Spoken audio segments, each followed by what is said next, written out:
I'm actually starting to like Rosie a lot. He will never be president. Rosie's show is a complete and total disaster. Donald Trump is known for his explosive reactions, but nothing could have prepared him for this. In a jaw-dropping live interview from her Irish hideaway, Rosie O'Donnell pulled no punches and dropped bombshell after bombshell, targeting not just Trump himself, but his sons, Eric and Don Jr. With a piercing voice of clarity and over 2 decades of personal beef fueling her fire, Rosie finally delivered the receipts she's been holding on to for years. And this wasn't just about name-calling. It was about secrets, family fractures, and unmasking what she called the House of Mirrors behind Trump's carefully crafted empire. Trump's reaction? Volcanic. The former president, never known for turning the other cheek, went into full meltdown mode on Truth Social, hurling insults, threatening lawsuits, and, according to insiders, demanding immediate damage control from his inner circle. So what exactly did Rosie say? And why did her truth-telling about Eric and Don Jr. send Trump into a fury unseen even during his impeachment trials? Buckle up. This is going to be one hell of a ride. The feud that never died. It wasn't just a celebrity spat. It was scorched earth warfare disguised as entertainment. Back in 2006, when daytime TV still had teeth and Twitter wasn't the battleground it is today, Rosie O'Donnell aimed a missile straight at Donald Trump's ego on The View. She didn't just criticize him, she dismantled him. Live in front of millions, she mocked his speaking style, ridiculed his hair like it was a national joke, and questioned his legitimacy as a businessman. She painted him as a silver-spooned con artist hiding behind a gold-plated facade. And if there's one thing Trump couldn't tolerate, even back then, it was public humiliation. What came next was not just retaliation, it was war. Trump, never one to hold back, fired back with a fury. He launched into a relentless smear campaign, calling Rosie disgusting, a fat pig, and a total loser. He even threatened to sue, though in classic Trump fashion, no lawsuit ever materialized. He saturated the media with sound bites, interviews, and statements that kept the headlines blazing. This wasn't about defending his image, this was about dominance. And Rosie? She didn't flinch. She doubled down, calling Trump a snake oil salesman and claiming he was obsessed with tearing down women who stood up to him. But what most people didn't realize at the time was that this wasn't just a TV beef. It wasn't just for show. Rosie became convinced that Trump had weaponized his inner circle against her, specifically his then lawyer and notorious fixer, Michael Cohen. She believed Cohen was tasked with planting damaging stories, digging into her private life, and discrediting her professionally. And if you've followed Cohen's later confessions and legal troubles, you know that kind of job would be right in his wheelhouse. This feud didn't fade. It festered. Fast forward to 2011. Trump flirted with a presidential run, and Rosie was one of the loudest voices mocking him.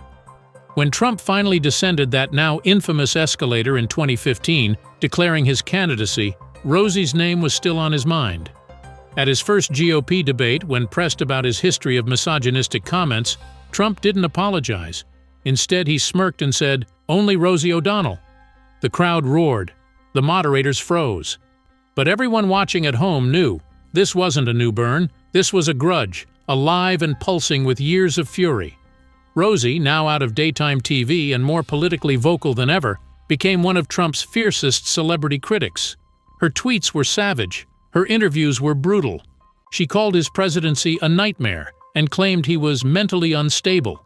Trump, even with the weight of the presidency, still found time to hurl insults at her on Twitter. There's something chilling about how deeply personal this got. Most celebrity feuds burn bright and fizzle. But this one, it mutated. It evolved. It stopped being about TV ratings and started becoming something darker, a symbol of two Americas. Rosie, loud, liberal, brash. Trump, bombastic, vengeful, populist. Every jab between them became political ammo, fueling their followers and enraging their enemies. Even after Trump left office, he couldn't resist jabbing at Rosie in interviews and social media rants. And Rosie? She said flatly, "He's the worst human alive." That's not just hyperbole. That's the kind of hatred that simmers beneath the surface waiting for the next explosion. The real question isn't what happened, it's what comes next. Because with these two, silence isn't peace. It's a ticking clock. Michael Cohen confirms the dirty tricks. In 2025, Michael Cohen, Donald Trump's former fixer, now a convicted felon with a knack for dropping bombs, sat down for an interview that would shake the political gossip circuit like a mini-earthquake. The man who once cleaned up Trump's messes was now pulling skeletons from closets. And this time, the name on everyone's lips wasn't Stormy Daniels. It was Rosie O'Donnell. "I opened the envelope and thought I was being punked," Cohen said, smirking like a man with secrets to spare. The letter had no official seal, no PR gloss, just the handwriting of Rosie O'Donnell and a message that was equal parts empathy and vengeance. It wasn't a fan letter. It was a spark. Inside that letter was an emotional lifeline. Rosie reaching out to the man who once orchestrated one of the nastiest smear campaigns against her. And to Cohen's surprise, he wrote back, not out of guilt, not out of pity, but because the enemy of his enemy had suddenly become an ally. What followed was something no one could have predicted. Cohen confirmed what Rosie had long suspected, that Trump had ordered a scorched earth campaign against her. It wasn't just the name-calling on TV. It was calculated, targeted, and designed to wreck her from the inside out. According to Cohen, Trump wanted tabloids flooded with vicious stories, attacks on Rosie's weight, slurs about her sexuality, and whispers about her children. No target was off-limits. "She scared him," Cohen said, "not because she was mean, because she was loud, unfiltered, and worst of all, smart enough to see through him." And just like that, Rosie and Cohen, two people once orbiting opposite ends of Trump's wrath, began exchanging calls, encrypted messages, and eventually, stories. Cohen had insider knowledge, the kind that doesn't make it into courtrooms but ruins reputations. Rosie, meanwhile, had years of collected dirt, screenshots, audio snippets, and emails that painted a damning picture of not just Trump, but his family. Don Jr., Eric, and even Ivanka weren't safe from what they were piecing together. It wasn't just gossip, it was evidence, and it was deadly. The weirdest part? They weren't doing this for headlines. Rosie wasn't rushing to Twitter. Cohen wasn't shopping a Netflix deal, yet. This was private, purposeful, strategic. And then, she vanished. No press statement, no farewell tour. Rosie quietly packed her life and moved to Ireland, leaving behind the chaos of American media. Sources close to her say she wanted distance, a fortress far away from Trump's influence. Some say she feared surveillance. Others claim she was prepping something big. In Ireland, Rosie is reportedly working on a documentary, a tell-all, a data dump. No one knows exactly. But Cohen hinted there's a vault, backed up in 3 countries, encrypted 6 ways, with information that could end careers and possibly spark indictments. "She's got the receipts," Cohen said. Now the question isn't whether Rosie will strike, it's when. Exile in Ireland. When Donald Trump clawed his way back into the White House in 2024, Rosie O'Donnell didn't just express outrage, she vanished. Her social media dimmed, her appearances stopped, and by the time reporters caught up, she was sipping tea in a modest Dublin flat with her youngest child, Clay, far from the American chaos. But this wasn't retreat. This was strategy. "I wasn't running," Rosie told RTE with a bitter smile. "I was regrouping." She had made a promise to herself, and to Clay. If Trump returned, she would leave. The country didn't feel safe. Not for her, and certainly not for a vulnerable teenager navigating both autism and a non-binary identity under a regime increasingly hostile to difference. Her therapist signed off. Her lawyer handled the paperwork. And Rosie? She started building something. From her quiet Irish refuge, Rosie began to lay out a plan. She wasn't finished with Trump, not even close. She'd spent years collecting stories, screenshots, off-the-record messages, whispers from people too scared to go public. And now, she had Michael Cohen. Their strange friendship, born from prison mail and old grudges, had evolved into a full-blown alliance. He had the blueprints. She had the fire. Together they began zeroing in on the weakest links in Trump's empire, his sons. According to Rosie, Don Jr. wasn't just a loudmouth on social media. He was a liability. She hinted at connections, backroom deals, and one explosive overseas transaction. Eric, meanwhile, was allegedly entangled in something colossally stupid, as Cohen put it, involving charity funds and a luxury property in the Caymans. But Rosie didn't leak it all at once. She waited. And then, on a quiet Thursday afternoon, she went live on a little-known Irish podcast. No warning, no trailer, just a link, tweeted without context. What followed was an hour-long audio detonation. Rosie detailed how Trump had tried to silence her through Cohen. She talked about tabloid bribes, threats, and blackmail attempts. But the real shock came when she turned her attention to the Trump kids. She didn't accuse, she described. Movements, transactions, conversations. She didn't drop every name, but she dropped enough. The internet exploded. Hashtags erupted. Major media scrambled to verify. And Rosie? She logged off, went quiet again, and let the fire spread. Ireland wasn't her hiding place. It was her war room. Live on air. The live stream didn't feel like an ambush, at first. Rosie O'Donnell sat in a soft-lit room, wrapped in a gray hoodie, a steaming mug of tea in her hands. Her voice was calm, even gentle. But then, like a sudden drop on a roller coaster, the tone shifted, her posture straightened, her voice cut sharper. "It's time people knew the truth about Eric and Don Jr.," she said. "And I'm done staying quiet." The silence that followed was electric. Then she leaned forward, placed the mug aside, and dropped the first bomb. According to Rosie, Eric Trump was no clueless middle-child figurehead.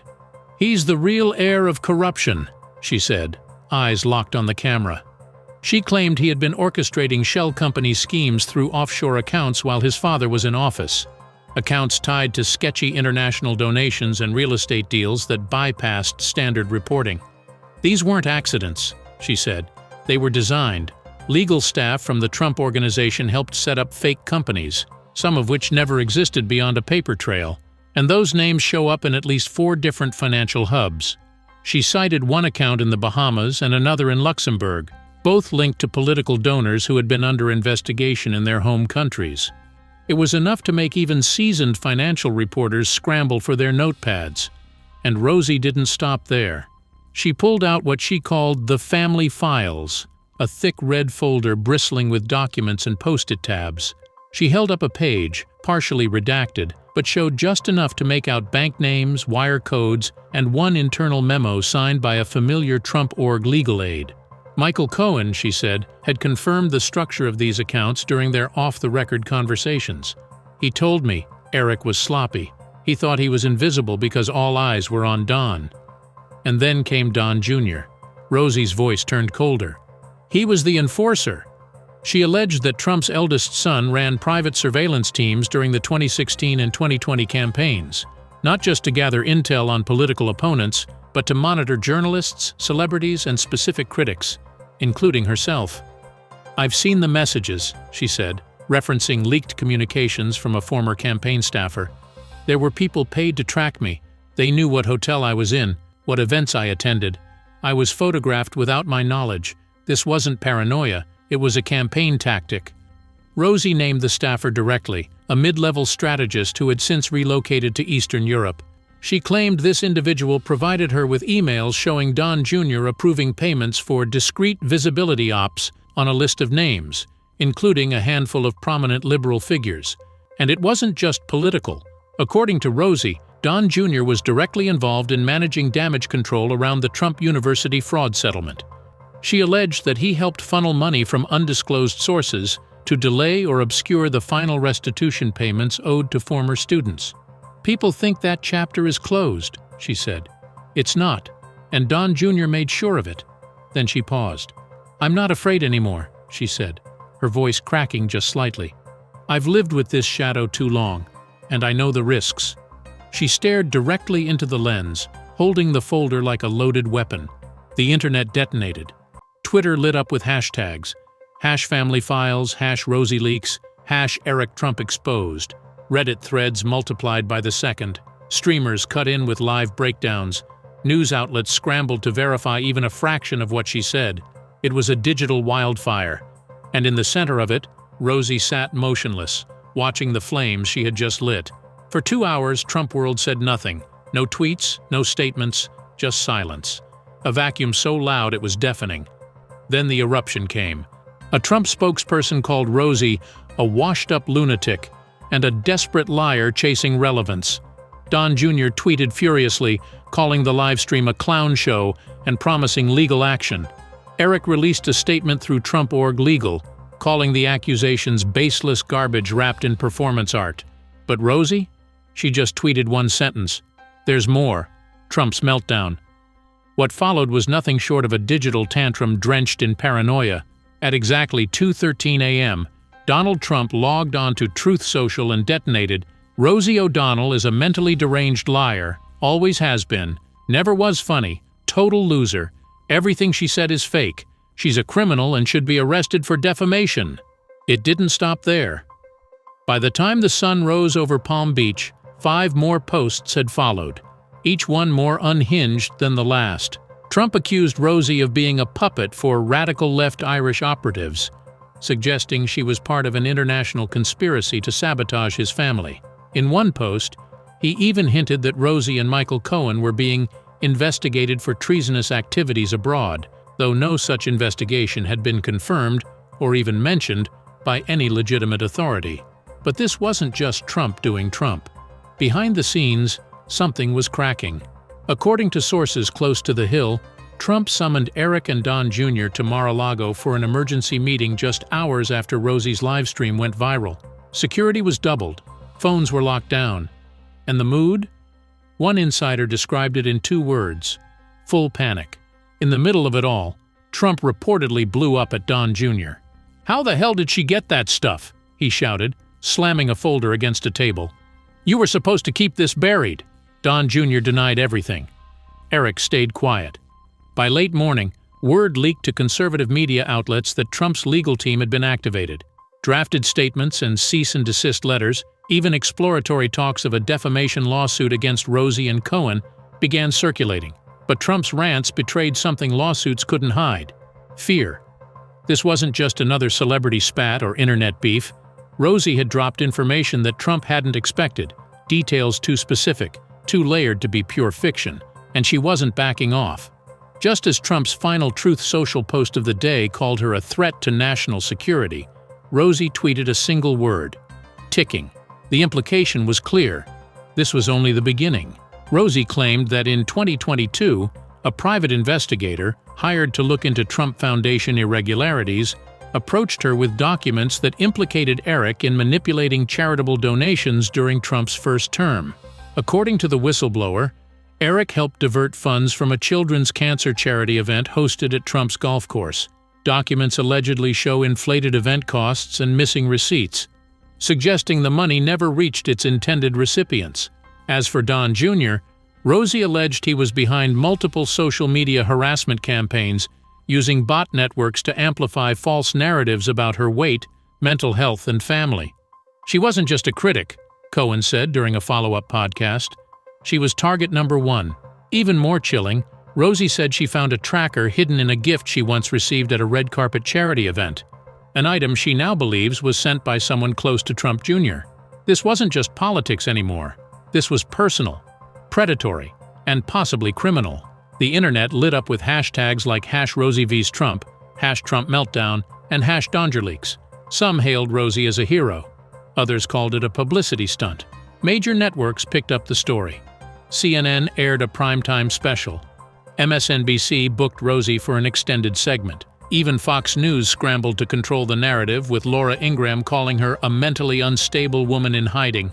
But then came the investigative reporters. ProPublica and The Guardian began looking into Rosie's claims. Days later, a redacted financial document, matching one Rosie described, surfaced through anonymous sourcing. It showed questionable tax behavior tied to an Eric Trump-led real estate trust in Dubai. Suddenly, it wasn't just Rosie's word against Trump's. The Justice Department declined to comment, but sources said they were reviewing new information connected to pre-existing probes. And Rosie? She smiled on her next live stream and said, "That's not even half of what I have." For nearly 2 decades, Rosie and Trump have been mirror images of one another's rage. 2 public figures who just couldn't let it go. But now, Rosie has flipped the script. No longer just a celebrity spat. This feud has become a case study in the dangers of unchecked power and the resilience of someone who refused to be silenced. Eric and Don Jr. may still deny everything, Trump may rage until the end of time, but Rosie O'Donnell's scorched-earth honesty has, at the very least, shifted the public perception. From a tabloid joke to a truth-teller in exile, Rosie's arc is unlike any other. She didn't just move abroad, she weaponized her voice. And in doing so, she might have cracked open the biggest political family drama America's ever seen. Rosie's revelations shook the Trump dynasty to its core. But this story is far from over. What do you think about the bombshells she dropped? Drop a comment below. Hit that like button if you're fired up. And don't forget to subscribe for more jaw-dropping political drama. This is just the beginning.